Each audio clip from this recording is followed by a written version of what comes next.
May Day 1981. Red Square filled with the rumble of T-72 tanks rolling past Lenin's tomb, while SS-20 missiles mounted on 8-wheeled transporters reminded Western observers that the Soviet Union could obliterate NATO in hours.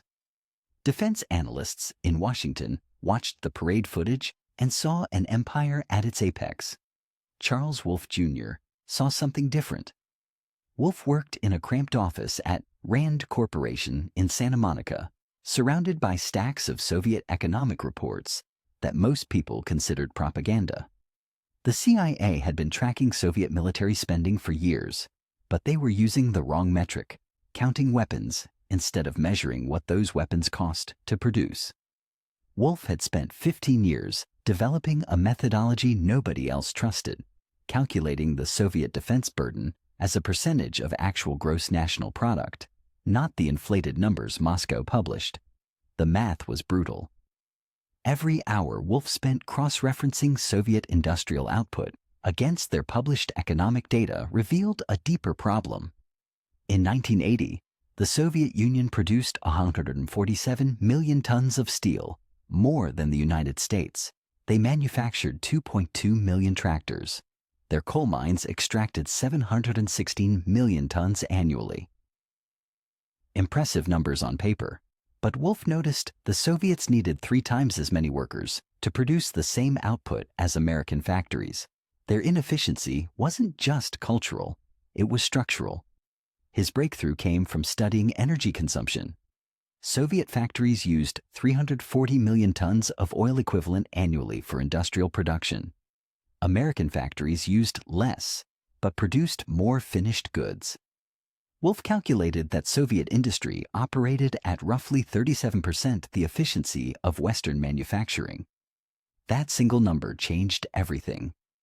Andrew Marshall at the Pentagon's Office of Net Assessment received Wolfe's analysis in late 1981. Marshall had been assembling economic intelligence from multiple sources: CIA reports, Soviet trade data, defector testimonies. When he cross-referenced Wolfe's efficiency calculations against Soviet defense spending estimates, the picture crystallized. The Soviets weren't spending 15% of GNP on their military as official CIA estimates suggested. They were spending somewhere between 25% and 30%. Marshall brought the findings to Defense Secretary Caspar Weinberger in January 1982. The implications were staggering. While America allocated roughly 6% of GDP to defense, the Soviets were burning through a quarter of their entire economy just to maintain military parity. They were running an economic sprint at marathon pace, and the finish line was collapse, not victory.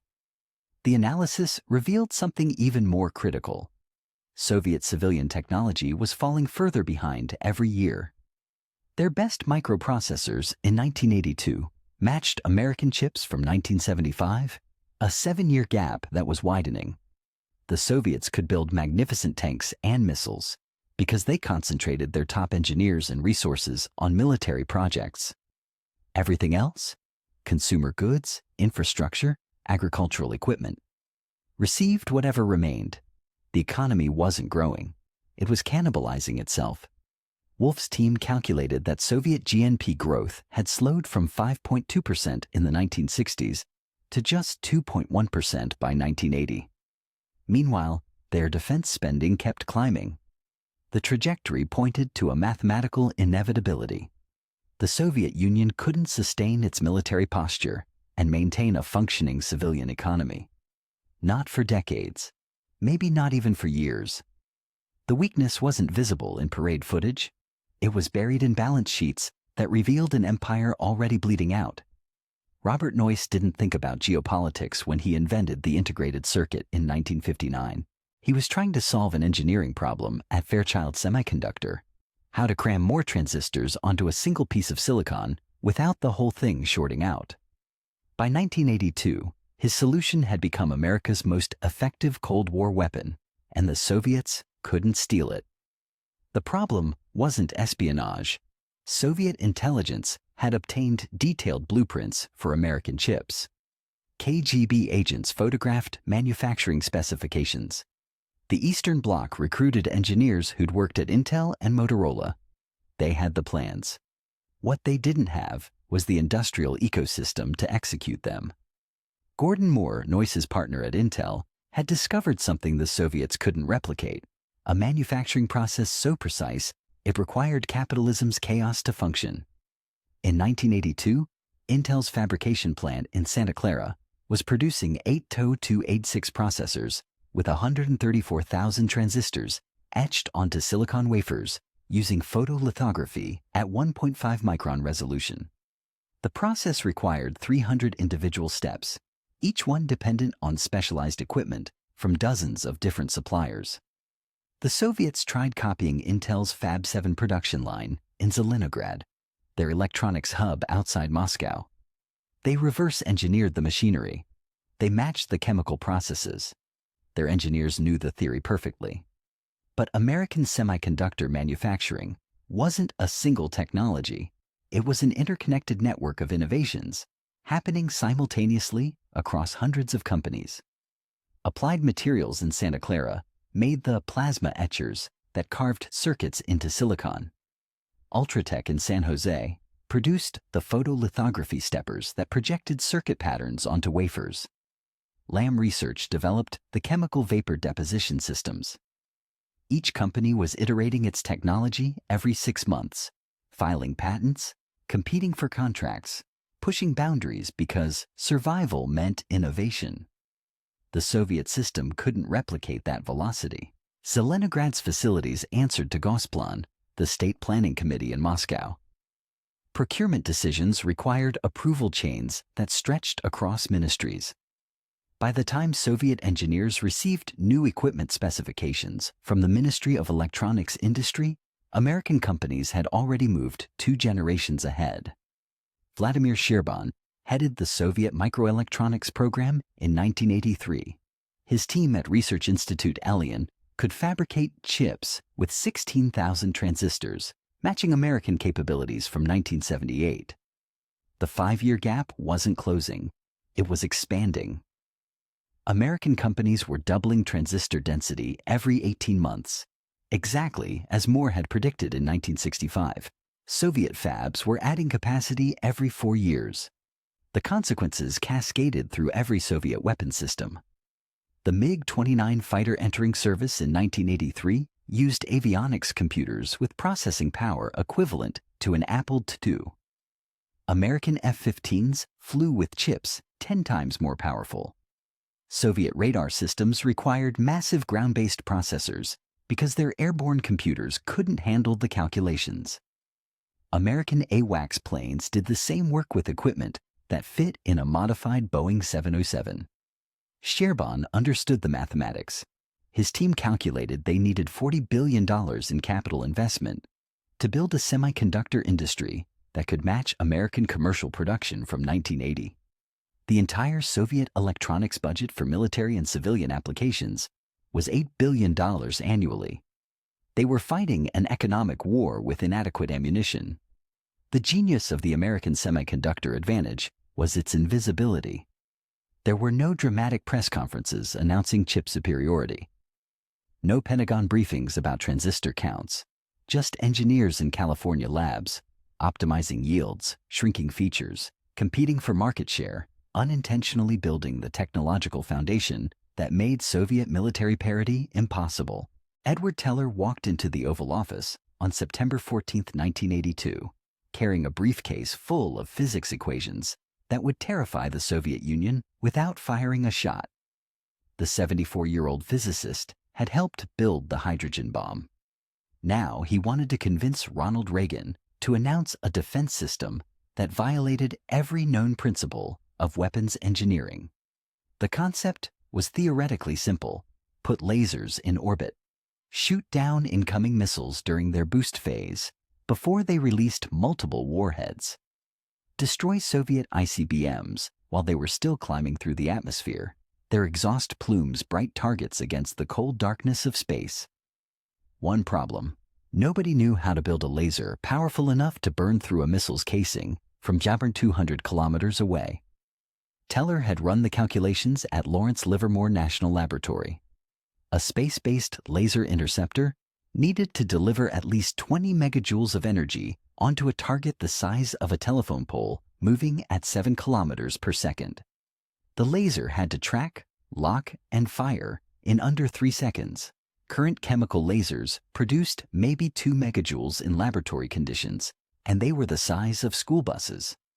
Scaling up meant solving problems in optics, power generation, heat dissipation, and targeting that existed nowhere outside theoretical papers.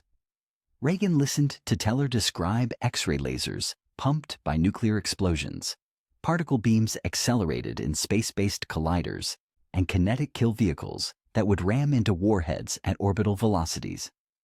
The president asked the only question that mattered: can we do this? Teller answered honestly, not yet, but we can make them think we can. The strategic insight was psychological, not technical. Soviet engineers would read about SDI and understand they faced an engineering race they couldn't win. They were already 7 years behind in semiconductors. Their computer systems couldn't process the targeting calculations SDI would require. Even if the American technology failed, forcing Moscow to develop countermeasures would drain resources they didn't have. Lowell Wood, Teller's protege at Livermore, was tasked with making the physics less impossible. His team identified the core problem in January 1983: beam control.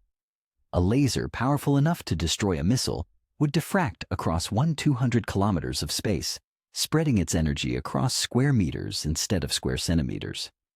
They needed adaptive optics that could compensate for atmospheric distortion, orbital dynamics, and the target's evasive maneuvers, all in real time. Wood calculated they'd need computers capable of performing 10 billion floating point operations per second just for targeting algorithms. The fastest supercomputer in 1983, the Cray XMP, maxed out at 200 million flops. They were asking for processors 50 times more powerful than anything that existed. Reagan announced the Strategic Defense Initiative on March 23, 1983. He called it a shield that would make nuclear weapons impotent and obsolete.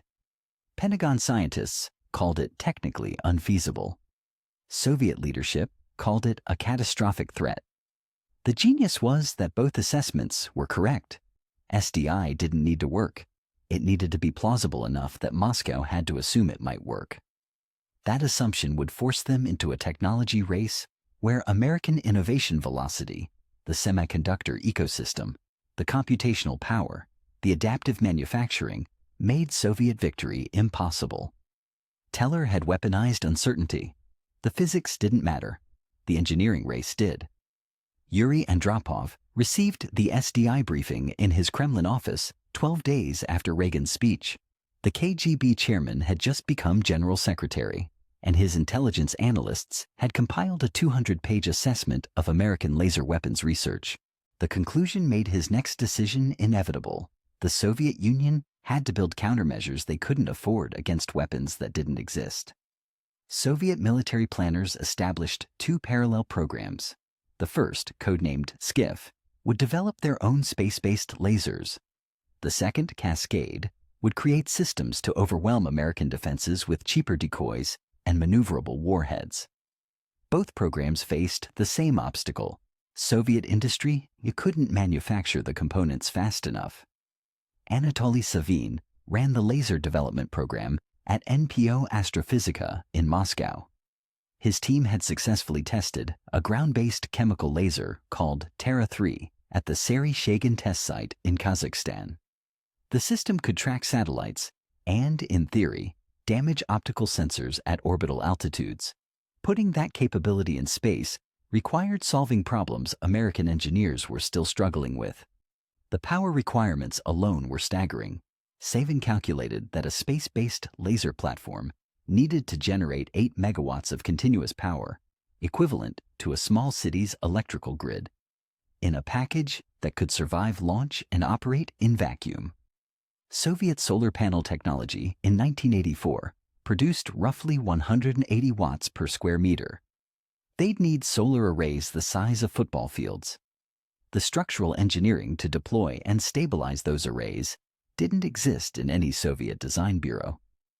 Meanwhile, the decoy program was burning through capital. Each new SS-25 ICBM deployed after 1985 carried sophisticated penetration aids, aluminum balloons that mimicked warhead radar signatures, chaff dispensers that scattered reflective material, and maneuverable re-entry vehicles with limited trajectory adjustment capability. These countermeasures added 340 kilograms to each missile's payload, reducing throw weight and requiring more powerful boosters. The economic mathematics were brutal. America could afford to spend $30 billion annually on SDI research, even if every system failed. The technological spillover alone, advances in optics, computing, materials science, would benefit commercial industries. Soviet countermeasure programs generated no civilian applications. Every ruble spent on Skiff and Cascade was pure military consumption with zero economic return. Rold Sagdiyev, director of the Space Research Institute in Moscow, ran the numbers in late 1985. Soviet defense spending had climbed to 86 billion rubles annually, roughly 32% of actual GDP once you corrected for the artificial exchange rates Moscow used for reporting. The SDI response programs were costing an additional 15 billion rubles yearly. They were spending 12% of their entire economy trying to counter American technology that existed primarily in research papers and grant proposals. The strategic trap was perfect. If the Soviets ignored SDI, they risked American breakthrough making their entire nuclear arsenal obsolete. If they matched American spending, they'd accelerate their economic collapse. Teller had designed a no-win scenario where Soviet paranoia became a weapon against itself. American labs were generating patents. Soviet institutes were generating panic. The innovation gap wasn't measured in technology anymore. It was measured in how much economic damage each side could absorb while running an arms race in theoretical physics. Aldrich Ames walked into the Soviet embassy on August 1, 1985, carrying classified documents that should have destroyed American intelligence operations in Moscow. The CIA officer handed over names, locations, operational details, everything the KGB needed to dismantle U.S. espionage networks. Within months, 10 Soviet agents working for America were arrested and executed. It looked like catastrophic success for Moscow. Jack Devine saw it differently.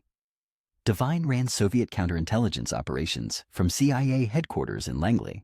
When assets started disappearing in late 1985, he expected the KGB to leverage their advantage, use the captured intelligence to feed disinformation, run double agents, systematically dismantle American collection capabilities across the Eastern Bloc. Instead, they did something that revealed desperation. They arrested everyone immediately. Professional intelligence services protect sources by staggering arrests, creating plausible alternative explanations, maintaining operational ambiguity. The KGB rounded up American assets within weeks of each other, making it obvious they had a high-level mole. It was the intelligence equivalent of panic buying, grabbing immediate tactical wins while sacrificing long-term strategic advantage. Devine's team analyzed the pattern. The Soviets had executed Major General Dmitry Polyakov, who'd been feeding the Pentagon technical intelligence on Soviet weapon systems for 18 years. They arrested Adolf Tolkachev, an aviation engineer who'd provided specifications on MiG-29 radar systems worth billions in research costs. Moscow was eliminating sources of technological intelligence they desperately needed. The behavior made sense only if Soviet leadership was more afraid of internal exposure than external competition. Polyakov had revealed how far behind Soviet weapons development had fallen. Tolkachev's documents showed their aviation electronics were a decade obsolete. These weren't just security threats to Moscow. They were confirmation that the technological gap was unbridgeable. Burton Gerber, CIA station chief in Moscow before the compromises, had been running human intelligence operations that exploited Soviet technological anxiety. His agents weren't just collecting military secrets. They were recruiting engineers frustrated by research restrictions, scientists who wanted access to Western journals, factory managers who saw their obsolete equipment breaking down while American competitors innovated freely. The recruitment pattern revealed the real vulnerability. Soviet engineers contacted CIA officers because they understood their system was failing. Oleg Gordievsky, a KGB colonel who defected in 1985, described the internal panic when Reagan announced SDI. Soviet scientific institutions knew they couldn't match American laser development. They couldn't build the computer systems to process targeting data. They couldn't manufacture the optical components to required tolerances. Devine realized Ames had handed Moscow a tactical victory that confirmed strategic defeat. Every arrested agent had been recruited not through ideology, but through professional frustration. They were engineers who wanted to work with cutting-edge technology, scientists who resented political interference in research, intelligence officers who'd seen firsthand how far the Soviet system lagged behind Western capabilities. The KGB's panicked response to the Ames intelligence, immediate arrests, public trials, theatrical executions, sent a message to every Soviet engineer and scientist.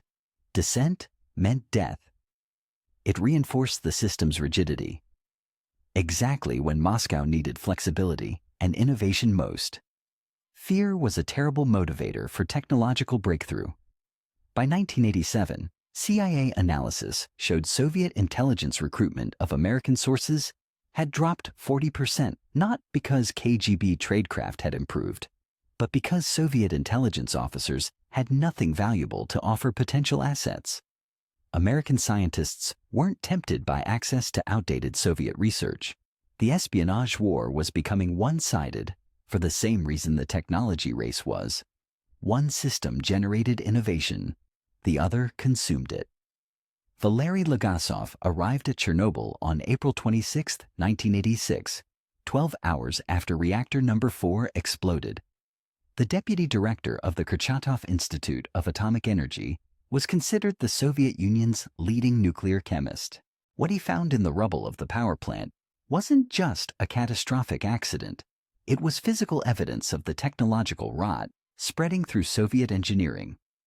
The RBMK-1000 reactor design had a fatal flaw that Western nuclear engineers had identified and eliminated decades earlier. Under certain low-power conditions, the reactor had a positive void coefficient, meaning that if coolant water began boiling and forming steam voids, nuclear reaction rates would increase instead of decrease. This created a feedback loop where power surges caused more boiling, which caused higher power surges, which caused more boiling. American and European reactor designs had negative void coefficients that automatically damped such reactions. Soviet engineers knew about the positive void coefficient. Nikolai Dolezhal, who designed the RBMK reactors, had documented the risk in classified reports dating back to 1976. The solution was straightforward: limit low-power operation and install additional control systems to prevent the dangerous conditions from developing. But implementing those fixes required shutting down reactors for modifications, which meant reducing electrical output, which meant missing production targets set by Gosplan in Moscow. So the reactors kept running with known design flaws. Safety protocols existed on paper. In practice, reactor operators routinely disabled emergency systems to maintain power output. On the night of April 25, 1986, engineers at Chernobyl were running a test to see if the reactor's turbines could provide emergency power during a coolant failure. They disabled 6 separate safety systems to complete the experiment. Legasov spent 3 days analyzing the destroyed reactor core. The explosion had blown the 2,000-ton concrete and steel lid off the reactor vessel, exposing the graphite moderator to open air. Graphite burns at high temperatures. Reactor number 4 was essentially a 200-ton carbon fire, releasing radioactive isotopes directly into the atmosphere. Legasov calculated the burning graphite would release radiation for weeks unless they could smother it. His solution required 5,000 tons of boron, sand, clay, and lead dropped from helicopters directly onto the burning core. Soviet military pilots flew 1,800 sorties through radioactive smoke to dump the material. It was medieval engineering, solving a nuclear crisis with rocks and dirt because Soviet technology couldn't provide a more sophisticated solution. The international humiliation came in August 1986 when Legasov presented his findings to the International Atomic Energy Agency in Vienna. Western nuclear experts asked obvious questions. Why didn't the reactor have a containment structure like every Western plant? Why were safety systems designed to be easily disabled? Why did operators lack proper training on the positive void coefficient risk? Legasov's answers exposed systemic failures. Soviet nuclear plants were built without containment structures because concrete and steel were allocated to military construction projects. Safety systems were designed for manual override because Soviet automation technology was unreliable. Operator training was inadequate because qualified engineers preferred jobs in defense industries that paid better and had access to superior equipment. The Vienna presentation revealed something more damaging than technical incompetence. It showed that Soviet engineering prioritized production quotas over safety because the economic system couldn't afford both. Chernobyl wasn't an accident. It was the inevitable result of technological decay accelerated by economic desperation. The reactor explosion proved what American intelligence had been calculating. Soviet infrastructure was collapsing under the weight of military spending, while basic industrial competence eroded. Gus Weiss sat in a CIA briefing room in January 1982, reading an intelligence report that would become one of the most elegant acts of technological sabotage in Cold War history. The KGB had just acquired sophisticated pipeline control software from a Canadian company. They thought they'd stolen a shortcut to modernizing Soviet infrastructure. They'd actually downloaded a ticking time bomb. The Trans-Siberian Pipeline was the Soviet Union's economic lifeline, a 3,700-mile natural gas artery connecting Siberian fields to European markets. The project required advanced SCADA systems, supervisory control and data acquisition software that managed pump speeds, pressure monitoring, and valve operations across thousands of miles. Soviet programmers couldn't write code sophisticated enough for that level of automation. So they stole it. Line X, the KGB's Technology Acquisition Directorate, had been running systematic operations to acquire Western software and hardware since 1979. They'd compiled a shopping list of technologies the Soviet economy needed, but couldn't produce. Pipeline control systems were near the top. When KGB agents identified the Canadian supplier providing SCADA software to North American pipeline operators, they recruited an intermediary to acquire the source code. Weiss worked in the National Security Council's Technology Transfer Office. His job was tracking Soviet technology theft and finding ways to turn it into a weapon. When he learned the KGB was targeting pipeline control software, he called Thomas Reed, a software engineer who'd done classified work for the Air Force on embedded system security. Reed's solution was elegant. The CIA would allow the theft to proceed, but deliver compromised software. He wrote a logic bomb into the SCADA code, a routine that would operate normally for months, managing pipeline operations with perfect reliability. Then, at a predetermined moment, it would malfunction catastrophically, sending incorrect commands to pumps and valves while displaying normal readings to operators. The Soviets installed the infected software in the Trans-Siberian Pipeline's central control systems in early 1982. For 6 months, everything worked flawlessly. Pump stations responded correctly to commands. Pressure readings stayed within safe parameters. Soviet engineers congratulated themselves on successfully integrating Western technology into their infrastructure. On June 15, 1982, American reconnaissance satellites detected a massive explosion in the Siberian wilderness near Urengoy. The fireball was so large that NORAD analysts initially feared it was a nuclear detonation. The yield was estimated at 3 kilotons, equivalent to a small tactical warhead. It wasn't nuclear, it was natural gas. Reed's code had triggered a pressure cascade. The malicious routine had commanded pipeline pumps to operate at maximum capacity while closing downstream valves. Pressure built to levels far beyond the pipeline's design tolerances. When a section finally ruptured, the escaping gas ignited, creating an explosion visible from orbit. The genius of the operation was its ambiguity. Soviet investigators found nothing obvious in the software. No suspicious code comments, no blatant errors. The malfunction looked like it could have been a random combination of software bugs interacting with hardware failures. Moscow couldn't prove sabotage, but the message was clear. Any technology they stole from the West might contain similar surprises. The explosion destroyed 3 months of pipeline construction and forced Soviet engineers to audit every line of code in their industrial control systems. The paranoia was the point. Even if the software was clean, the possibility of sabotage made Soviet engineers doubt their stolen technology. It turned their entire strategy of technological acquisition into a potential vulnerability. Abul Aganbegyan spread the economic data across Mikhail Gorbachev's desk in October 1985. The Economist had been conducting a comprehensive audit of Soviet defense spending for 6 months, and the numbers were worse than anyone in the Politburo had admitted. Aganbegyan's team at the Institute of Economics had access to classified production figures from every ministry. When they calculated actual military expenditure as a percentage of real gross domestic product, the equation revealed an economy in terminal collapse. Official Soviet statistics claimed defense consumed 15.8% of national income.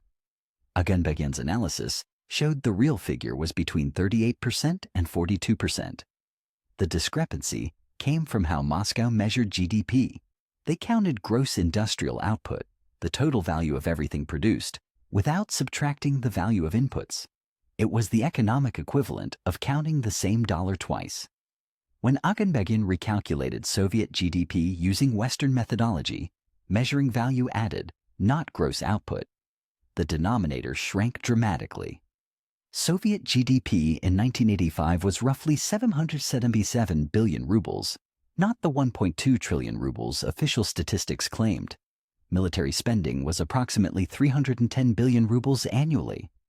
That ratio was unsustainable in peacetime. Gorbachev understood mathematics. He'd studied agricultural economics before entering politics and recognized the implications immediately. The Soviet Union was allocating more than 1/3 of actual economic output to military purposes, while consumer goods production fell further behind every year. Meanwhile, America was spending 6.2% of GDP on defense and still outpacing Soviet weapons development in every technological category that mattered.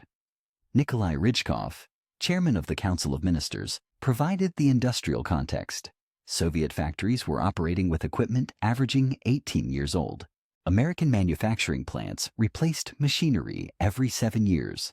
The capital investment required to modernize Soviet industry would cost an estimated 640 billion rubles over 10 years. The entire state budget for 1985 was 386 billion rubles. They couldn't afford to modernize civilian infrastructure while maintaining military spending. The economic data revealed something more troubling than inefficiency. It showed the defense burden was accelerating economic decline in a feedback loop. Military production consumed the best engineers, the most advanced machinery, and the highest quality materials. What remained for civilian industry was inadequate. Poor civilian technology reduced productivity, which lowered GDP, which made the defense burden percentage even higher. Aganbegyan projected the trajectory.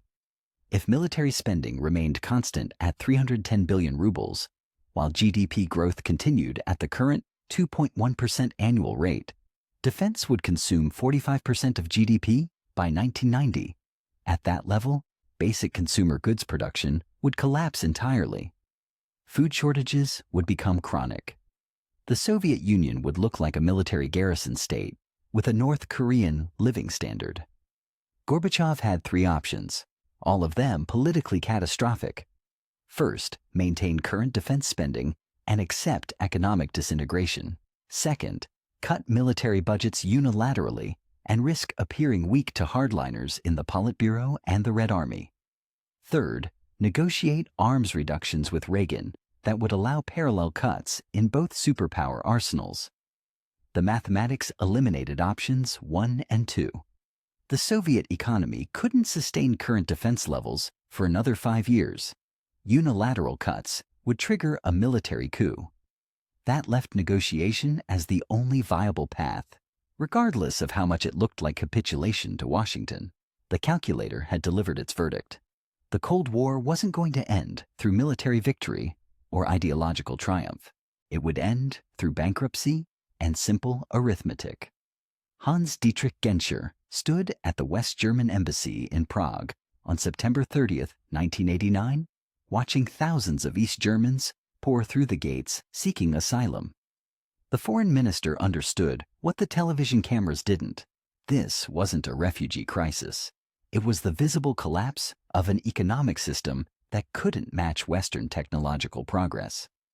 The Berlin Wall fell on November 9, 1989, not because diplomats negotiated its removal, but because the Soviet Union could no longer afford to maintain the security apparatus required to keep it standing. The Stasi employed 91,000 full-time officers and 189,000 informants to monitor East Germany's 16 million citizens. That surveillance infrastructure cost 4.2 billion marks annually, money Moscow no longer had. Gorbachev's economic reforms had failed. Perestroika was supposed to modernize Soviet industry by introducing market mechanisms while maintaining socialist control. Instead, it revealed how deeply technology gaps had paralyzed the entire system. Soviet factories couldn't compete with Western manufacturers because their equipment was obsolete, their supply chains were inefficient, and their workers had no incentive to innovate. The technological disparity was everywhere. East German factories in 1989 were producing Trabant automobiles with two-stroke engines and Duroplast bodies, the same design from 1964. West German BMW plants were manufacturing fuel-injected engines with computer-controlled emission systems. An East German worker needed to save for 15 years to afford a Trabant. A West German worker could buy a BMW with 8 months' salary. The economics were even more brutal in electronics. The East German VEB Kombinat Robotron produced 8-bit microcomputers that matched Western technology from 1977. By 1989, American and Japanese companies were selling 32-bit processors running at 25 megahertz. The performance gap was 100 to 1. East German engineers could see Western advertisements for computers they'd never be able to build. When the wall opened, 200,000 East Germans crossed into West Berlin in the first 24 hours. They weren't fleeing political oppression primarily, they were escaping technological poverty. The Soviets had lost the engineering race so comprehensively that their satellite states couldn't maintain the illusion of comparable living standards. The victory wasn't Reagan's speeches or NATO's missile deployments. It was Robert Noyce's integrated circuits, Gordon Moore's relentless miniaturization, and thousands of American engineers in Silicon Valley who'd spent 30 years building semiconductor ecosystems the Soviets couldn't replicate. It was Edward Teller forcing Moscow into a technology spending race they couldn't win. It was CIA economists like Charles Wolfe calculating the unsustainable mathematics of Soviet defense burdens. The Cold War ended because American engineers built better chips, wrote superior software, and created innovation systems that generated technological progress faster than Soviet factories could copy it. When Gorbachev ordered Soviet tanks to stay in their barracks as the wall came down, he was acknowledging a defeat that had been mathematically inevitable since the semiconductor revolution began. The engineers won. They just never got the parade.